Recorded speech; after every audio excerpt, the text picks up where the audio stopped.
Chapter 4. Alveric comes back to Earth after many years. Back through the guarding wood went Alveric and Lyrizel, she only looking once more at those flowers and lawns, seen only by the furthest traveling fancies of poets in deepest sleep, then urging Alveric on, he choosing the way past trees he had disenchanted. And she would not let him delay, even to choose his path, but kept urging him away from the palace that is only told of in song. And the other trees began to come, lumbering towards them, from beyond the lusterless unromantic line that Alveric's sword had smitten, looking queerly as they came at their stricken comrades, whose listless branches drooped without magic or mystery. And as the moving trees came nearer, Lyrizel would hold up her hand, and they all halted, and came on no more. And still she urged upon Alveric to hasten. She knew her father would climb the brazen stairs of one of those silver spires. She knew he would soon come out onto a high balcony. She knew what ruin he would chant. She heard the sound of his footsteps ascending, ringing now through the wood. They fled over the plain beyond the wood, all through the blue everlasting elfin day, and again she looked over her shoulder and urged Alveric on. The Elf King's feet boomed, slow on the thousand brazen steps, and she hoped to reach the barrier of twilight, which on that side was smoky and dull, when suddenly, as she looked for the 100th time at the distant balconies of the glittering spires, she saw a door begin to open high up, above the palace only told of in song. She cried, "Alas!" to Alveric, but at that moment the scent of briar roses came drifting to them from the fields we know. Alveric knew not fatigue, for he was young, nor she, for she was ageless. They rushed forward, he taking her hand. The Elf King lifted his beard, and just as he began to intone a ruin that only once may be uttered, against which nothing from our fields can avail, they were through the frontier of twilight, and the ruin shook and troubled those lands in which Lyrizel walked no longer. When Lyrizel looked upon the fields we know, as strange to her as once they have been to us, their beauty delighted her. She laughed to see the haystacks, and loved their quaintness. A lark was singing, and Lyrizel spoke to it, and the lark seemed not to understand, but she turned to other glories of our fields, for all were new to her, and forgot the lark.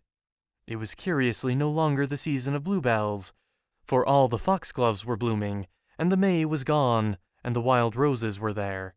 Alveric never understood this. It was early morning, and the sun was shining, giving soft colors to our fields, and Lyrizel rejoiced in those fields of ours, at more common things than one might believe there were amongst the familiar sights of earth's every day. So glad was she, so gay, with her cries of surprise and her laughter, that there seemed thenceforth to Alveric a beauty that he had never dreamed of in buttercups, and a humor in carts that he never had thought of before.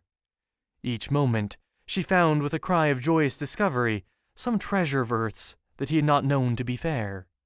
And then as he watched her bringing a beauty to our fields, more delicate even than that the wild roses brought, he saw that her crown of ice had melted away. And thus she came from the palace that may only be told of in song, over the fields of which I need not tell, for they were the familiar fields of earth, that the ages changed but little, and only for a while, and came at evening with Alveric to his home. All was changed in the castle of Earl. In the gateway they met a guardian whom Alveric knew. The man wondered to see them. In the hall and upon the stairway they met some that tended the castle, who turned their heads in surprise. Alveric knew them also, but all were older, and he saw that quite 10 years must have passed away during that one blue day he had spent in Elfland. Who does not know that this is the way of Elfland? And yet, who would not be surprised if they saw it happen as Alveric saw it now?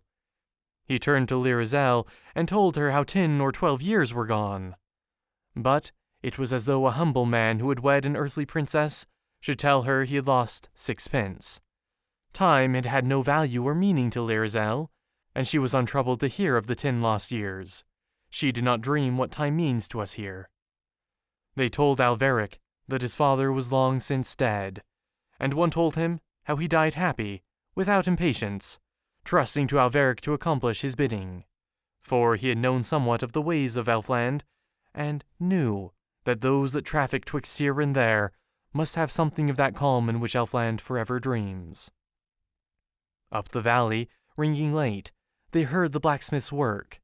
This blacksmith was he who had been the spokesman of those who went once to the long red room to the Lord of Earl. And all these men yet lived, for time, though it moved over the Vale of Earl, as over all fields we know, moved gently, not as in our cities. Thence Alveric and Lirizel went to the holy place of the Friar, and when they found him, Alveric asked the Friar to wed them with Christian rites. When the Friar saw the beauty of Lirizel flash mid the common things in his little holy place, for he had ornamented the walls of his house with knickknacks that he sometimes bought at the fairs, he feared at once she was of no mortal line, and when he asked her whence she came, and she happily answered, Elfland, the good man clasped his hands and told her earnestly how all in that land dwelt beyond salvation. But she smiled, for while in Elfland she had always been idly happy, and now she only cared for Alveric. The Friar went then to his books to see what should be done. For a long while he read in silence, but for his breathing, while Alveric and Lirizel stood before him. And at last he found in his book a form of service for the wedding of a mermaid that had forsaken the sea, though the good book told naught of Elfland. And this, he said, would suffice, for that the mermaids dwelt equally with the elf folk beyond thought of salvation. So he sent for his bell and such tapers as are necessary. Then turning to Lirizel, he bade her forsake and forswear and solemnly to renounce all things pertaining to Elfland, reading slowly out of a book the words to be used on this wholesome occasion. Good Friar, Lirizel answered, naught said in these fields can cross the barrier of Elfland, and well that this is so, for my father has 3 ruins that could blast this book when he answered one of its spells, were any word able to pass through the frontier of twilight. I will spell no spells with my father. But I cannot wed, Christian man, the Friar replied, with one of the stubborn who dwell beyond salvation. Then Alveric implored her that she said the say in the book. Though my father could blast this spell, she added, if it ever crossed one of his ruins. And the bell being now brought, and the tapers, the good man wedded them in his little house, with the rites that are proper for the wedding of a mermaid that hath forsaken the sea.